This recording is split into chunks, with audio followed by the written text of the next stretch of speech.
After weeks and weeks on open sea, land was sighted. We hit shore somewhere near what is now the Hevet docks. That city was only erected later, in the same foundations as our outpost after we'd been chased from it.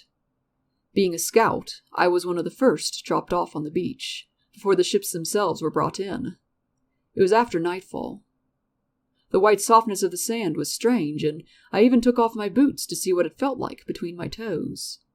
Sand just didn't occur like this in Vuston, so I left my boots in the rowboat while I explored. When I first saw the seashells, I thought at first they were only strange crystal formations until one of them got up and started walking away. There were also crabs and seahawks and other strange creatures that I now know as jellyfish washed up on the beach. Yet there was no sign of any Mari or other humanoids, not even an abandoned sandal or piece of fishing net. The crabs reminded me of some of the albino crustaceans that we farmed for food back in Vusden, so I smashed one with a rock and cooked it over a fire for my dinner that night. It was no chef's gourmet, but after weeks of hardtack from the ship, it wasn't too bad. The jellyfish, on the other hand, were absolutely vile, and if you think cooking made them better, it made them worse.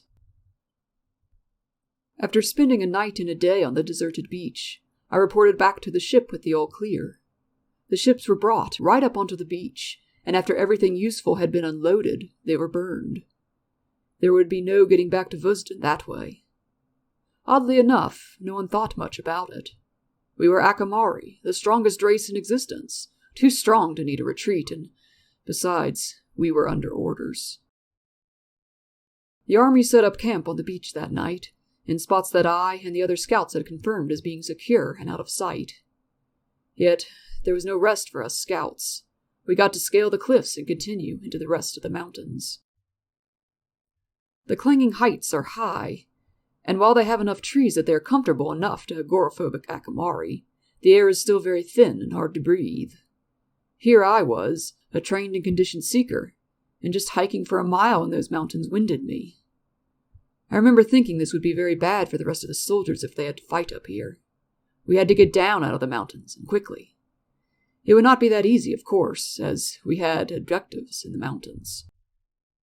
I wasn't one of the scouts tasked with finding the hidden gates of Steinheim, or even part of the many units that swooped in to try and surround it. Nakatsun, the heartland of the Surfacer Mari, was the goal of my own unit. After finding the best trails over the mountains, we would carry onward, and so I cannot tell you much about what happened during the siege. Yet perhaps I can tell you a little of it, from the bits I had overheard during the officer meetings, where I would receive my scouting orders for the next day. Because of the overabundance of metal in Steinheim, and the underabundance in the Elfmar city of Rising Heath, the two towns kept up a thriving trade in those days. The wood and grown foodstuffs of Rising Heath exchanged for the craftsmanship of the little folk in Steinheim. Caravans were continuously coming and going between the two cities. To weaken both targets, we'd have to cut them off at the throat. It was too tedious to hunt down every single caravan out there, murdering all the survivors, then hiding the remains. Instead, we surrounded Steinheim with a blockade to take out the incoming caravans as they came. Their supplies would be an added bonus for our dinner plates. Rising Heath, in the other direction, would begin to wonder what had happened to the little folk merchants, but by the time they noticed their absence, it would be too late.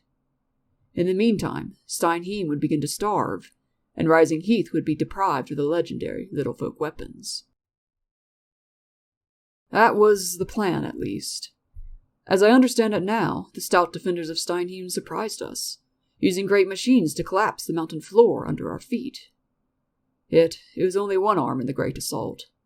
The bulk of the army, including me, would already be deep into Nakatsun by then. My throat is growing dry, and even an Akamar would like to do the telling of Nakatsun justice. So, you'll forgive me if I speak on that another day. Footnote 1. Regarding the Clanging Heights. Known to the Surfacer Mari as Zilki Balon, or Mountains of the Bell Tower. Footnote 2. Regarding Rising Heath. In Akali, the name is Tsinki Halihigi. I use the Torithian translation here. Some scholars also translate it to Tree Home, as most of the buildings of the city are quite literally perched high in the redwood trees.